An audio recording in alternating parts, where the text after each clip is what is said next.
Hello everyone, welcome back to another video, and today I present to you another LEGO creation. Today's gun is a much more obscure gun.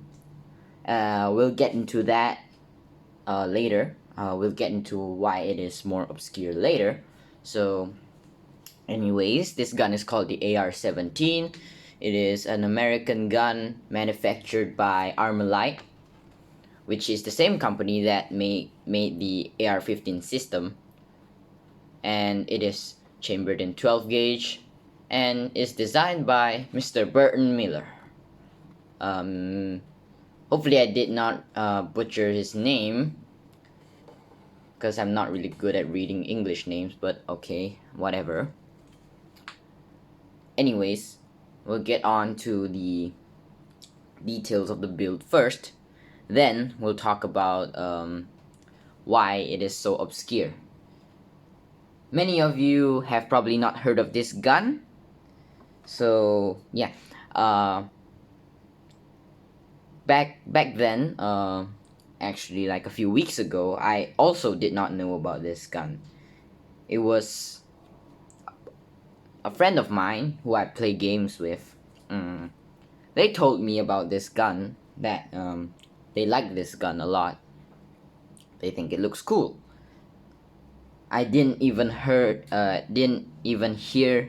the name AR-17 before, so I did not know it existed. But then, I went on Google, searched up AR-17, and there we go.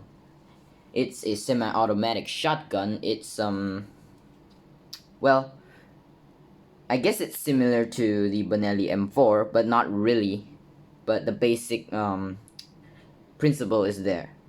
You basically fire it, then the bolt goes back, chambers another round. Alright, now we're gonna get to the, I guess we'll look at the details on based on how I started this build. So as you can see, here is the stock.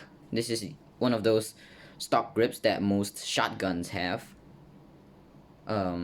Modern shotguns mostly don't use these. They mostly use pistol grips, but these kind of stocks are still in use, but not really, not as much. But yeah, so you might ask why I'm not doing that many type of builds with this kind of stock. Well, that's because I kinda don't like building, well, not like I don't like it, but it's kind of a hassle to build these kinds of grip stocks. But well, I guess I'll do more soon, since this design, I like it a lot, and I learned a lot about building grip stocks with this build. So I guess tune in. No, tune in. What am I even talking about? Stay tuned for more guns with grip stocks, I guess. But not, the next video won't be a gun with a grip stock. But anyways, let's move back to the build. So yeah, this is pretty simple. If you pay attention, or you've watched my older videos, the Lego Olympia I built has basically the same grip design, but the stock is a bit different. So yeah, stock here has like a few, what would you call it, grooves, I guess. This is a cheek rest right here. This part here, this elevated part, is a cheek rest. Oops. Right. Next off, we'll be looking at the trigger guard. The trigger guard uses the upside down technique, which is built like this. I use these technique pins. These ones, put it in my glove so you can see it better. The camera would focus. I guess you guys can see what it is. So that's basically how I built the trigger guard. Just put this on, and you can shove them in the holes of the bricks. So that's how the upside down design works.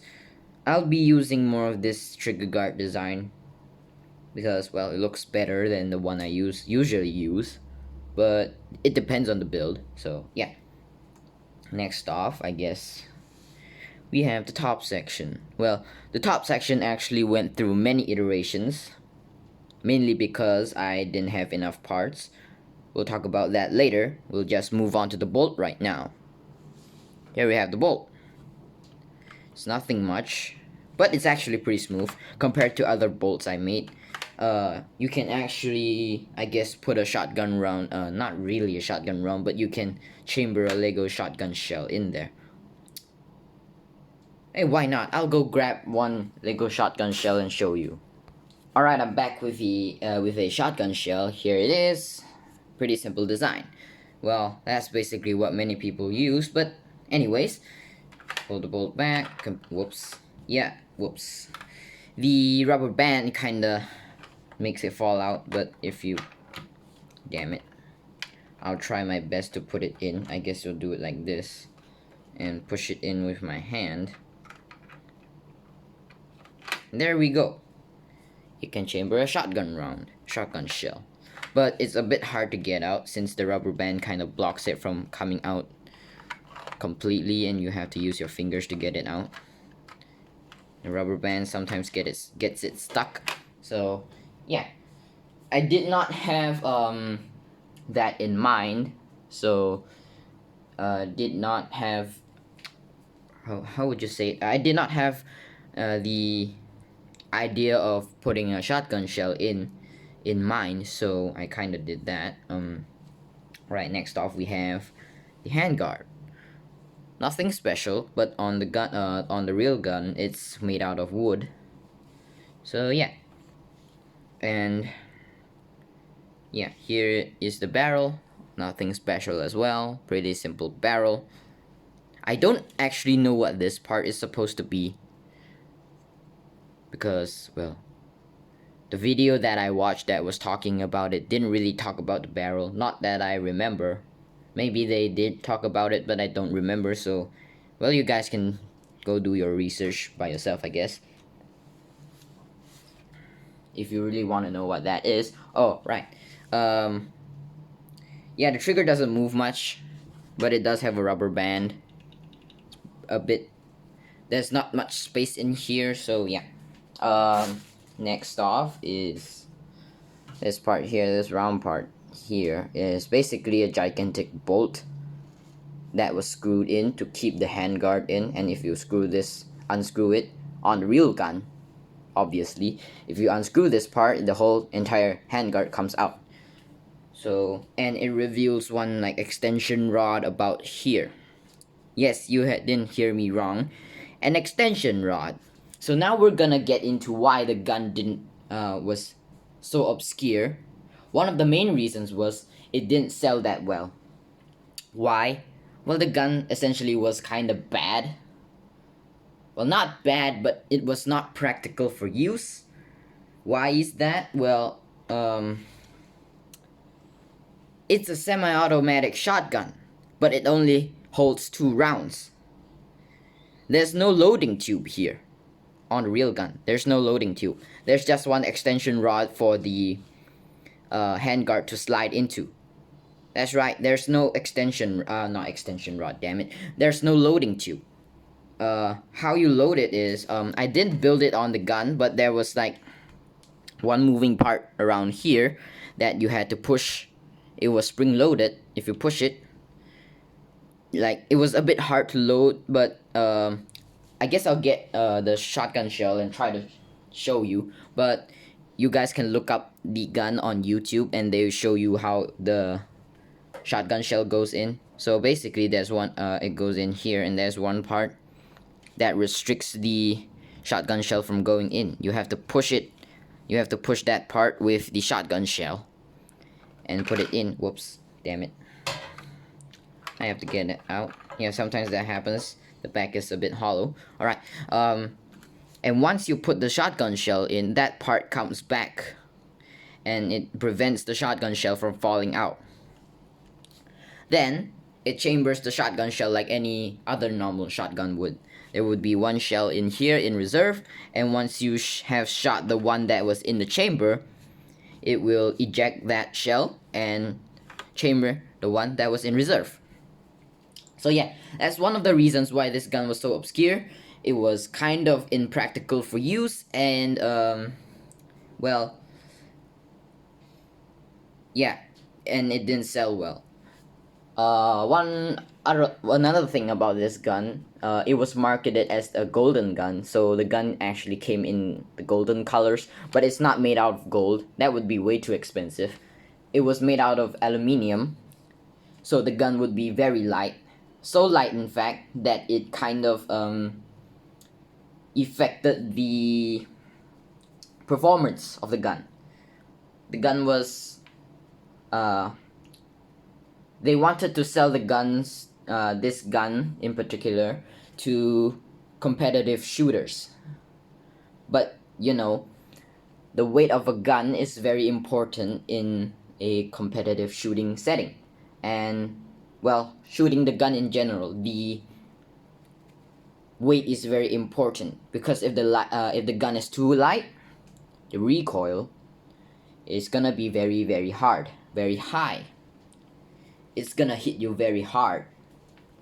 So yeah, next thing about this gun is that oh, okay. So I don't really know how competitive shooters shoot shotguns, but um, their aiming technique has something to do with the weight of the gun. So if the gun is too light, or if the weight is imbalanced, it will affect their aim. So basically impractical.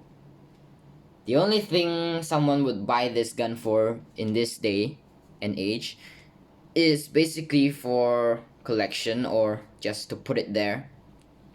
Because it kind of looks cool, I'm not gonna lie. I like the aesthetic of the gun. It's gold, and it has like markings on the side. Obviously, I couldn't incorporate that into my design, but on the real gun, it has pretty cool markings on the side. So that made it pretty cool. So, and another thing is that I find very weird is the gun only lets you shoot 2 rounds before having to reload again, and it's semi-automatic. That's basically a double barrel shotgun but with extra steps, more moving parts, more room for malfunctions. So basically, in general, this gun is just very impractical for use, but it looks cool, so amazing. Am I right? It doesn't matter if it's bad, if it looks cool, it's good. So yeah, that's basically about it for this gun. One thing about this gun was the building process was it actually took me not a lot of time to find out a design for this thing. Most of my time was spent on looking for parts, because on my original design for the top section, I actually wanted to use these kind of parts. If the camera would focus, try to let it focus. It won't want to focus. You can see these parts. Not the blue ones, the white one that slants up like this. I originally wanted to use those, but I did not have enough of them. I basically got until here, then I ran out. So I was thinking, god damn it, I'm out of parts. What can I use? Well, I had to redesign it, or to redesign the top. I used these. But frankly, I'm kinda grateful that I ran out of parts for this build, because the first design wasn't really stable. This new design is much more stable and more comforting to hold, because you won't have a looming sense of doom. Like, this gun won't like suddenly fall apart because it's much more stabler. So yeah, that's basically about it for the gun. If you've watched until now, I thank you a lot for that. Well, I guess I'm gonna tell you about the next video I'm gonna do. This is gonna be what we're gonna do late as of late. I guess I'll tell you about my next project every video. So, but I'm not gonna tell you directly what gun it is, but just know it's a gun from World War II, if I remember correctly, and it's a German gun. So stay tuned for that. So thanks for watching. Goodbye.